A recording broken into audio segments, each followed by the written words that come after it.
보통 주주총회는 1년에 한 번 정해진 때에 열리죠. 그런데요, 만약에 주주들의 불만이 머리끝까지 차올랐다면 어떨까요? 더는 못 기다리겠다. 이젠 우리가 직접 나서야겠다 하고 칼을 빼드는 순간이 오기도 합니다. 오늘 우리가 들여다볼 자료가 바로 그 폭발의 순간을 생생하게 담고 있습니다. DKM이라는 회사의 평범한 주주들이 다름 아닌 자신들이 뽑은 감사위원장을 향해서 던진 아주 이례적이고 또 무섭도록 날이 선 공개 서한입니다. 여러분, 이건 그냥 평범한 의견서 같은 게 아닙니다. 주주들이 직접 이름을 걸고 언론에 뿌린 사실상의 선전포고문이죠. 그리고 그 타겟은 보시다시피 단 한 사람입니다. 바로 회사의 모든 것을 감시하고 견제해야 할 최종 파수꾼, 감사위원장 권오선 씨입니다. 자, 서한의 첫 문장부터 한번 보세요. 허위 사실을 유포하는 권오선에게 묻습니다. 와, 단어 하나하나에 그냥 분노가 느껴지지 않습니까? 이건 뭐 대화를 하자는 게 아니죠. 시작부터 당신은 거짓말쟁이라고 낙인 찍고 시작하는 사실상의 공개신 문장입니다. 그럼 지금부터 주주들이 어떤 논리로 이 권오선이라는 인물을 코너로 몰아가는지 그들이 겹겹이 쌓아올린 고발의 성을 한번 해체해 보겠습니다. 그들의 목표는 아주 분명해요. 왜곡된 기록을 바로잡고 리더에게 그 책임을 반드시 묻겠다. 바로 이겁니다. 서한은 초반부터 아주 강력한 펀치를 4번 연속으로 날립니다. 첫째, 권오선 씨가 명백한 거짓말을 하고 있다. 둘째, 회사에 해를 끼치고 있다. 셋째, 누군가의 꼭두각시 노릇을 하고 있다.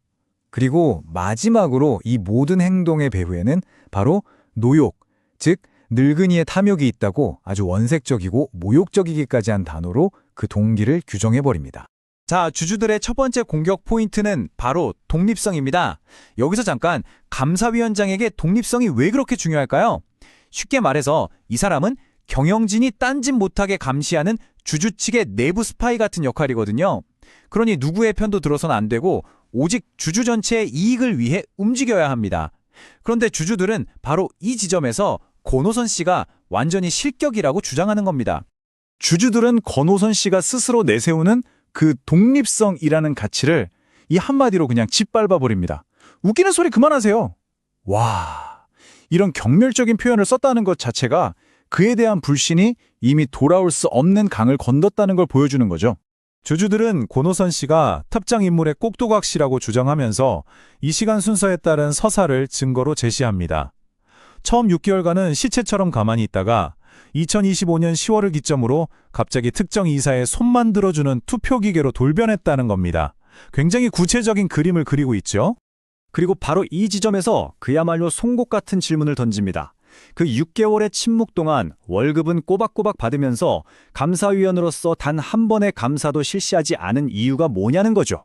이건 단순한 질문을 넘어서서 직무유기에 대한 명백한 고발입니다. 자, 다음 쟁점으로 넘어가 보겠습니다. 이건 정말 심각한 문제인데요. 바로 회사를 거의 파산 직전까지 몰고 갔던 주식거래 정지 사태입니다. 이 엄청난 사건의 원인을 두고 주주들은 권오선 씨가 의도적으로 사실을 왜곡하면서 엉뚱한 사람에게 책임을 뒤집어 씌우고 있다고 주장합니다. 보시는 것처럼 양측의 주장은 완전히 정반대입니다. 왼쪽 주주들은 천다니엘 전 이사의 소송과 법무법인의 어이없는 실수가 근본 원인이라고 말합니다.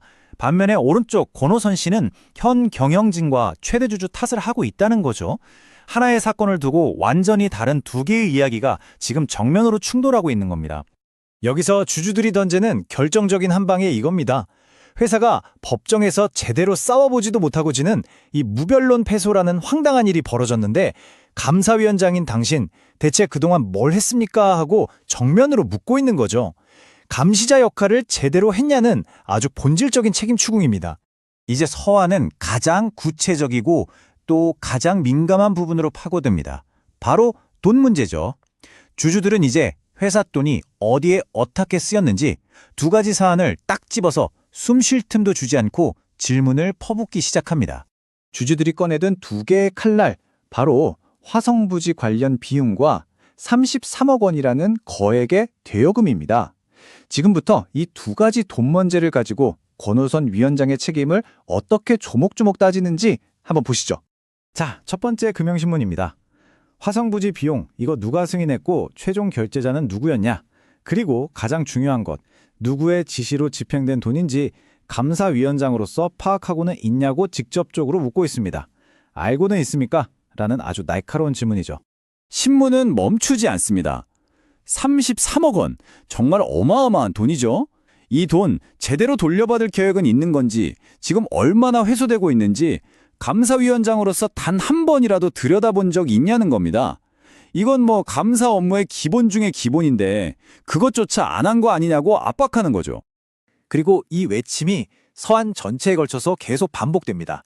권오선, 답변을 요구합니다. 이건 단순한 문장이 아니에요.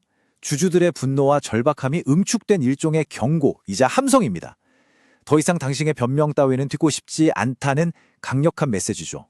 이제 서한의 분위기는 질문에서 협박으로 완전히 바뀝니다.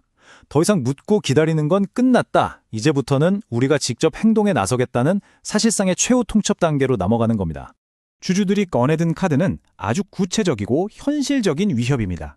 명예훼손으로 민사소송 걸겠다. 허위사실 유포로 인한 손해배상 청구하겠다. 그리고 마지막으로 상법에 따라 사회이사로서의 책임을 끝까지 묻겠다.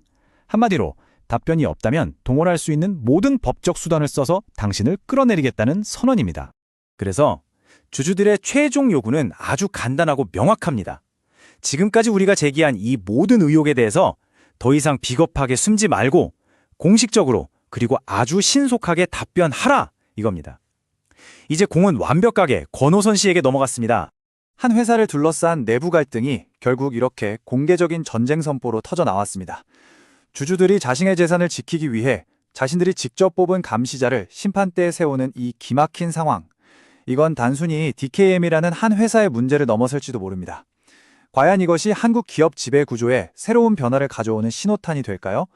아니면 그저 그런 진흙탕 싸움으로 끝나고 말까요? 그 결과가 이 회사의 미래를 결정하게 될 겁니다.